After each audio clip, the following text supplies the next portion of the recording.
प्रथमतः तुमचं स्वागत आहे। तर आज आपण पाहूया विद्येचं माहेरघर समजल्या जाणाऱ्या पुणे शहरामध्ये एका 29 वर्षीय भोंदूबाबाचा कारनामा उघड झालाय। तर नेमकं काय झाले आपण पाहूया। तर हा 29 वर्षीय सुसगाव मध्ये राहणारा प्रसाद उर्फ दादा भीमराव तामदार हा भोंदूबाबा स्वतःला स्वामींच्याकडून दिव्य शक्ती प्राप्त आहे असा समजणारा सुसगाव मध्ये असणाऱ्या मठामध्ये ह्याचं वास्तव्य होतं। त्या सुसगाव मध्ये ज्या मठामध्ये याचं वास्तव्य आहे तिथं साहजिकच भक्त येत असत। त्या भक्तांना विविध प्रकारच्या एक ध्यानस्थ बसण्यासाठी हा भोंदूबाबा सांगत असत आणि हा ध्यानस्थ बसल्यानंतरच त्या भक्तांच्या मोबाईलमध्ये एक विशिष्ट प्रकारचं ॲप डाउनलोड करायचा। त्या ॲपचं नाव आहे hidden app. Hidden app download केल्यानंतर त्याचे सर्व काही परमिशन अलाव करायचा।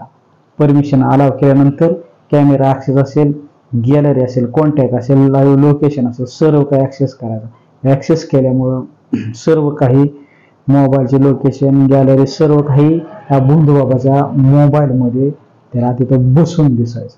तर मित्रांनो व्हायचं काय, ज्यावेळेस भक्त त्या मठातून घरी जातील, कुठे बाहेर फिरायला जातील, त्यावेळेस सर्व काही त्या मोबाईलद्वारे या बाबाला समजायचं की तो भक्त कुठं आहे, काय करतोय, कुठं जातोय, कोणाशी बोलतोय, सर्व काही दिसायचं। आणि ह्याचाच गैरफायदा त्या बाबांनी घेतला।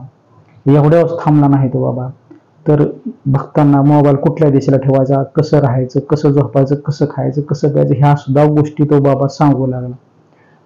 पण हिथं पण थांबला नाही। मग व्हायचं काय मित्रांनो, हा बाबा फोन करायचा त्यांना की तुम्ही आज ह्या कलरचा ड्रेस घातलाय, त्या कलरचा ड्रेस घातलाय, एखाद्या महिलेला तुम्ही ह्या कलरची साडी घातली आहे, तुम्ही आज इकडे फिरायला गेलता, आज तिथं गेलता, आज तुम्ही ह्याच्याशी बोलला, आज तुम्ही हे खाल्ले, ते खाल्ले, सर्व काही तो तिथं बसून सांगायचा। आणि खऱ्या अर्थानं हिथंच भक्तांना आश्चर्याचा धक्का बसला। आणि धक्का बसला म्हणजे नेमकं व्हायचं काय की त्या भक्तांना आश्चर्य वाटायचं की आपण इथं आहे पण तिथं बाबांना कसं कळतंय। तर हा भोंदूबाबा त्या ॲपच्या माध्यमातून त्या मोबाईलमध्ये सर्व काही, त्या लॅपटॉपमध्ये सर्व काही पाहत बसायचा। आणि पण ह्याचा कारनामा फार काळ काय चालला नाही मित्रांनो। पण एवढं थांबला नाही तो काही महिलांना माहेरचं घर असं समजून तो मठामध्ये वास्तव्यास ठेवायचा। 8-8 दिवस काही महिला वगैरे 8-8 दिवस तिथं वास्तव्यास राहायचं। तिथं राहिल्यानंतर त्यांची ओटी भरणे, त्यांना आंघोळ घालणे किंवा हातपाय दाबणे, त्यांची सेवा करणे, भजन असेल काय, नाच गा, म्हणजे सर्व काही तो करायचा। तुम्ही पाहू शकता। तर हितपर्यंतही थांबला नाही। काही पुरुषांना जळ्यात ओढून त्यांच्याशी समलैंगिक संबंध सुद्धा ठेवल्याचं उघडकीस आलं आहे। पण ह्याचा कारनामा एका भक्ताचा मोबाईल गरम होऊ लागला आणि त्या गरम झालेल्या मोबाईलमुळे ह्याचं सर्व काही बिंग फुटलेला आहे मित्रांनो। तर ते पाहूया। त्याच्या एका भक्ताचा मोबाईल गरम होऊ लागला आणि गरम झाल्यानंतर त्याच्या काय त्या लक्षात येत नव्हतं की हा मोबाईल आपला गरम का होतोय।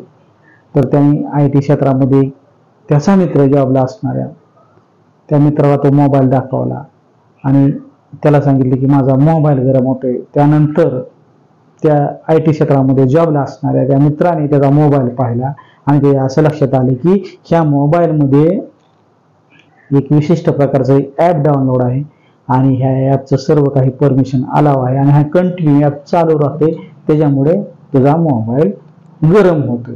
हा त्याच्या लक्षात आल्यानंतर पण त्याला काही कळलं नाही की बाबा हा ॲप आलं कुठून, म्हणजे मी तर घेतलं नाही।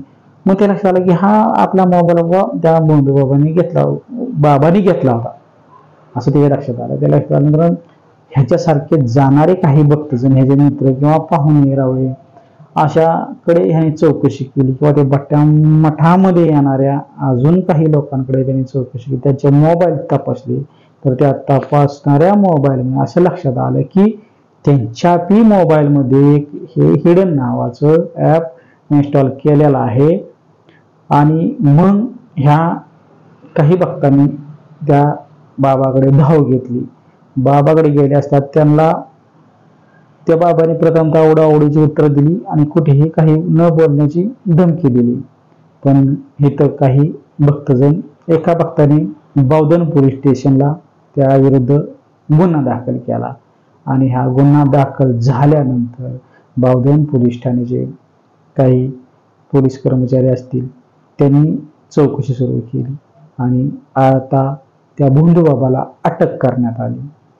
एवढंच नाही तर मित्रांनो, काही त्याच्या मोबाईलमध्ये त्याच्याकडे लॅपटॉप, 2 लॅपटॉप, काही पेनड्रॉइड वगैरे सापडलेले आहेत आणि त्याच्यामध्ये असे हजारो पूर्ण व्हिडिओ सुद्धा सापडले आहेत की हे नेमकं चित्रीकरण कोणाचं आहे आणि कशा पद्धतीने आणि तो कुठल्या वेबसाईटला देत होता का, हे पुढं अजून काही तपास करणं बाकी आहे.